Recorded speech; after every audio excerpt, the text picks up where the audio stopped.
Welcome back, everyone. And I apologize for the delay as well and confusion around that. Yeah, sorry about that, folks. So we have a great story, a great set of articles today.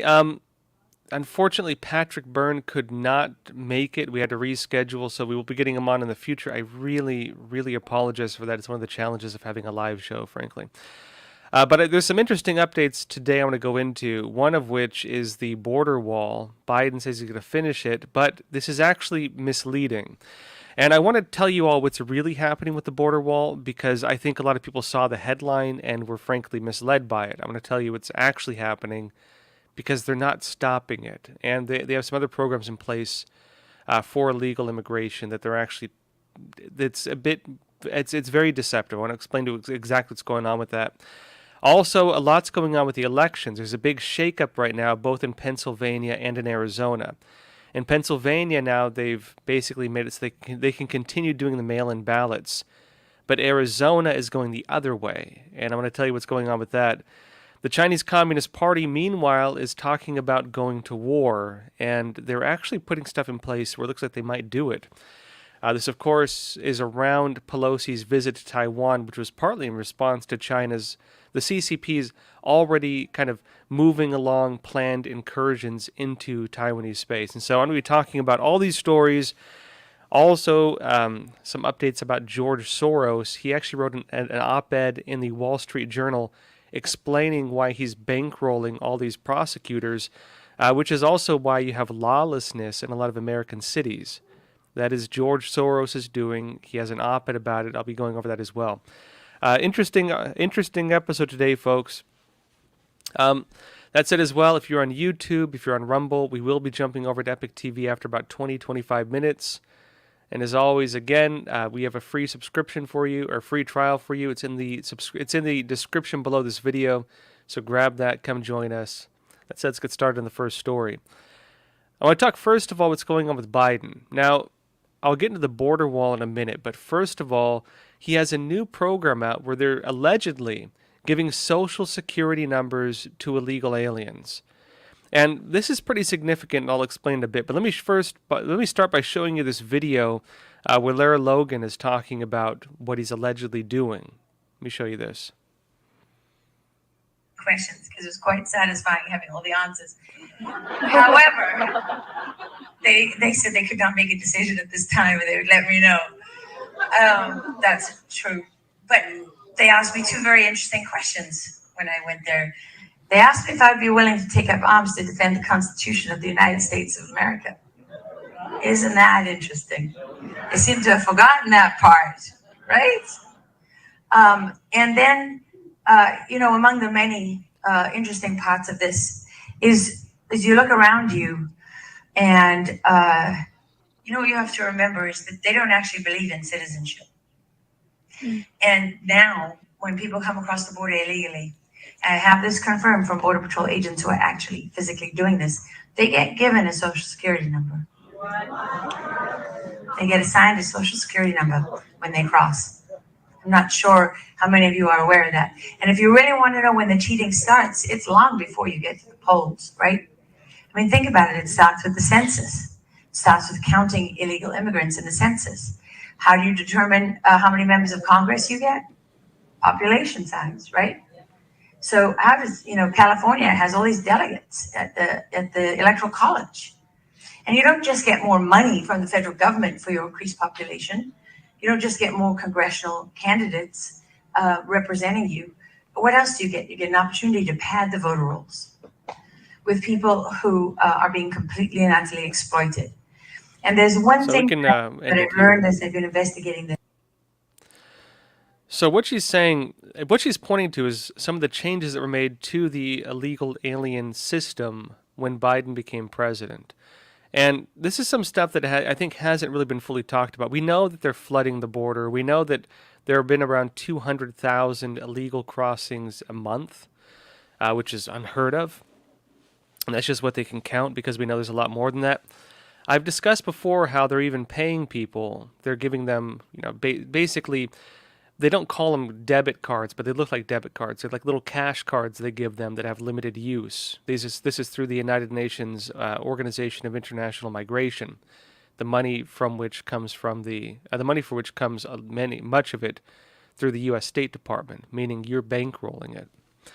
They also give them loans, interest-free loans, once they come into the United States.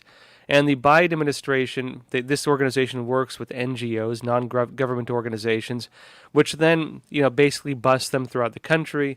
The Biden administration also begins giving these individuals parole status. And this is one of the big confusions. A lot of people say, well, the illegal aliens, they don't really eat into American tax dollars. They can't get benefits. They're just here to work. It's actually not really true. When they're given parole, it means they can apply for all the different benefits from the government. They can get, of course, child support. They can get welfare. They can get food stamps. They can get all these things. The other big thing that is being said here as well is something I think pretty significant, which is that, sorry, one sec.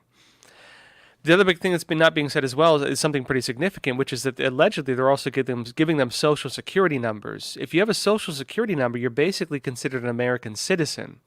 You can vote, you can pay taxes, and so on. It used to be the case that illegal aliens, if they wanted to work in the United States, they had to steal an identity. And there's huge systems in place for them to do that. Once it actually operate pretty much in the open, for example, in different parts of California, New Jersey, for example, and other places. If you're an illegal alien, you need to steal someone's identity, get their social security number so you can work at a business, because businesses have to be able to track that, and businesses have to pay taxes. And that's how they kind of justify a lot of these things too, because they say, well, these people pay taxes. That's the other side of it. Now, Lara Logan's noting an even bigger piece of this picture, which is aside from all of this, right? Aside from all of this, this is actually something that's being used to impact the elections. You give them social security numbers, you start counting them in the system, you count them in the census. That means more taxpayer dollars go to areas with large numbers of illegal aliens like California, like New York. And it also means they can start getting their driver's licenses, their IDs, which Biden's going to be giving them. And in that process, they also get registered to vote. Although they can opt out of it, technically they can still do it. And so she's arguing that this is something that is, in fact, impacting elections and impacting the basic integrity of the American system. Now, in addition to this, Breitbart had a story that was also interesting. It says Biden using air marshals to escort border crossers ahead of release into American communities. I mentioned they're using NGOs and so on. This is partly known, but the air marshals is a whole other story. It says President Joe Biden's Department of Homeland Security is using federal air marshals to escort border crossers and illegal aliens before their release into American communities. Sources close to Breitbart News revealed, so take it for what it is. Further, it says that in one Arizona sector, more than 30 air marshals, a source said, have been deployed to facilitate the mass release of border crossers and illegal aliens. The process is so widespread that a source said many were arriving at the border expecting to secure parole, which I explained just a bit ago. And it says they'll just go straight up and say, "Where is my parole?" They're aggressive, the source said. They know exactly what's coming. The air marshal's whole job is to walk them 50 yards. The source said in Arizona, at least 9 to 10 border crossers and illegal aliens apprehended at the border are being paroled into the U.S. from February 2021 to May 2022. That's 9 out of every 10. If that's 200,000, think about that, right? 200,000, it's 180,000, right? Now, it says as well that Biden's DHS has released over 1 million border crossers and illegal aliens into American communities. Breitbart News twice requested comment from DHS, but agency officials did not respond at the time of this publication. In other words, what you're witnessing is state-run human trafficking. You're watching a large-scale, state-run, state-financed, taxpayer-funded human trafficking operation. And that's, frankly, there's no nicer way to put it. That's exactly what you're watching right now. One that's being used to siphon out American tax dollars and being used to pad the pockets of leftist states that have a lot of these individuals because they get federal money. Again, siphoning money from taxpayer dollars. Really causing problems on public schools, law enforcement, everything. And in addition to that, too, this is also impacting elections at the very least through the census. Now, folks, going a bit further into this, um, we do have a sponsor today. Today's episode is brought to you by American Hartford Gold. Now, inflation is at its highest levels in 40 years. Interest rates are skyrocketing and a recession now looms ahead of us. Caught between runaway inflation and a recession, our retirement accounts are in real danger. If you want to protect your future, you can call American Hartford Gold. They can show you how to protect your savings and retirement accounts by diversifying your portfolio with physical gold and silver. All it takes to get started is a short phone call, and they'll have physical gold and silver delivered right to your door or into your IRA or 401k. And they make it easy as well. They have an A-plus rating from the Better Business Bureau, and they'll give you up to $2,500 of free silver. Call them now on your first qualifying order. They'll also give you a free safe on that too. So don't wait. Call them now. That's 877-260-2764, 877-260-2764, or text Joshua to 65532. And again, big thanks out to American Hartford Gold for sponsoring today's episode. Now, I'm going to go a bit further what's happening with the border wall and Biden, because there was some, I think people saw this story, and I saw a lot of the commentators being like, oh, hey, Biden wants to finish Trump's border wall.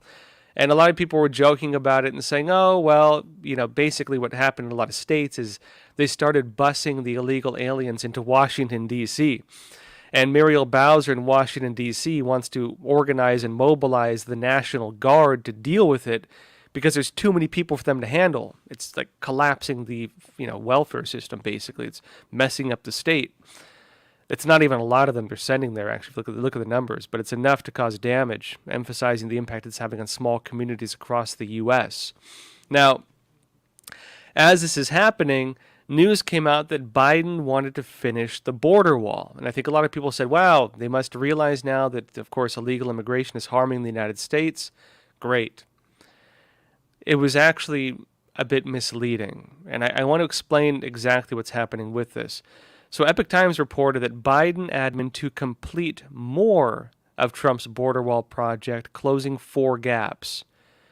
And let me explain to you kind of where the caveat is with this. It says, the Biden administration is set to close 4 wide gaps in the U.S.-Mexico border wall in an area of southern Arizona near Yuma. So this is one area near Yuma in Arizona, not the entire border wall. This is one area. And they're only closing those, they say, to address operational impacts and immediate life and safety risks. The 4 gaps are within an incomplete border barrier project, the former Yuma 6 area near Morelos Dam, according to a press release from the DHS, Department of Homeland Security. The area has become one of the busiest corridors for illegal crossings.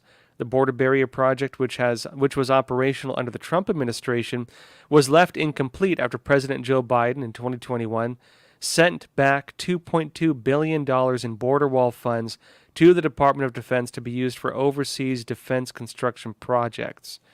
Yeah, I wonder what those were, right? The funds had previously been diverted by President Donald Trump to build the border wall, which at one time was going to up at the pace of 1 mile a day. Completing the border wall was among Trump's top campaign promises, and they said due to the proximity to the Morelos Dam and the swift-moving Colorado River, this area presents safety and life hazard risk for migrants attempting to cross into the United States, where there is a risk of drownings, injuries from falls, etc. The DHS is saying. They say this area also poses a life and safety risk to first responders and agents responding to incidents in this area. So, in other words, Biden is not completing the border wall. I want to emphasize this. They're not finishing the border wall. They're not doing it because they want to stop illegal immigration. They're closing it in 4 areas in one part of Yuma, Arizona, right? In one part of Yuma, Arizona that's close to the Morelos Dam and the Colorado River. They're only closing that area not to stop illegal immigration, but because that area is too dangerous for the illegal aliens. They're only doing it to protect the illegal aliens. You see, they're not doing it to stop it. And again, these people technically don't even have to risk their lives when crossing. They walk across, they turn themselves into Border Patrol or the National Guard, and they get all the benefits the country can offer them because they get parole. They get more benefits than the average American because of the parole system. And so they don't need technically to risk their lives. They don't need to go through that dangerous area. They don't have to do that. So Biden's just closing this one little area. That's what's happening right now. And so I want to clarify that because I think a lot of people were frankly misled by what was going on. Now, at the same time, remember how states said they were going to start busing illegal aliens to Washington, D.C.? Well, I mentioned this briefly. It's causing a bit of a stir in Washington. And let me show you what's happening in Washington now. Epoch Times reports, Washington mayor requests National Guard to help deal with illegal immigrant influx. It says Washington's mayor has asked the U.S. government to activate the National Guard to help the city deal with the influx of illegal immigrants being transported from border states, describing the situation as a growing humanitarian crisis. Mayor Muriel Bowser told reporters on July 28th, "We need space and we need the federal government to be involved. The National Guard would help with logistics," she said. Now, in a July 19th letter, D.C. Homeland Security Director Christopher Rodriguez asked the Department of Defense for assistance from the D.C. National Guard to, quote, help prevent a prolonged humanitarian crisis in the nation's capital. Washington has received more than 4,000 illegal aliens from the states of Texas and Arizona since April, which is honestly a drop in the bucket. You have about 1 million of them. Roughly 1 million of them who have illegally entered the United States, I believe, over the past year and a half. It's roughly 200,000 a month. Some estimates put it at 400,000 a month. They've sent 4,000 to Washington, D.C. That is a drop in the bucket. But even that drop in the bucket is causing panic in Washington. And now Muriel Bowser and, of course, the Washington, D.C. establishment, they're panicking over these 4,000 people. You have small towns in America having that same amount, and you don't see them deploying the National Guard. You do see them asking for help. You do see them asking for assistance, but the folks in Washington couldn't care less. The folks in Washington are turning a blind eye to that, but 4,000 of them show up on buses in Washington, D.C., and they want to deploy the National Guard. Now, Texas Governor Greg Abbott first authorized transportation for illegal immigrants who accepted the free rides into Washington. Arizona Governor Doug Ducey authorized the transportation of illegal aliens in May. In the month leading up to the letter, the pace of arriving buses, according to Rodriguez, and the volume of arrivals have reached tipping points. Yeah, you don't say. 4,000 is the tipping point for Washington. What's the tipping point for these border communities? They're seeing 200,000 people cross a month. Right? Rodriguez said the system could be overwhelmed without federal intervention. Now, we'll see where this goes because, again, what they're calling for is federal intervention. They want the federal government to begin regulating, essentially, or assisting in what they claim is a humanitarian crisis. And that could go technically either way. On one side, of course, this is the governors in Arizona and in Texas really trying to deal with the problem of mass illegal immigration into their own communities. And they're sharing some of that burden, a drop in the bucket of that burden with Washington, D.C. Washington, D.C., they have the tendency, the common phrase is never let a crisis go to waste. And if they're faced with a crisis, they might try to use it politically. So we'll see in the end how they end up doing this. Now, a spokesperson for Muriel Bowser's office told the Epoch Times in an email there's no response yet from the Pentagon. We did contact the Pentagon. They told us that basically they did receive the request. Lloyd Austin did receive the request. And they said basically kind of things are not moving right now. A spokesperson for the National Guard said the force was aware of the request. We'll see where this goes. D.C. cannot just deploy the National Guard, of course.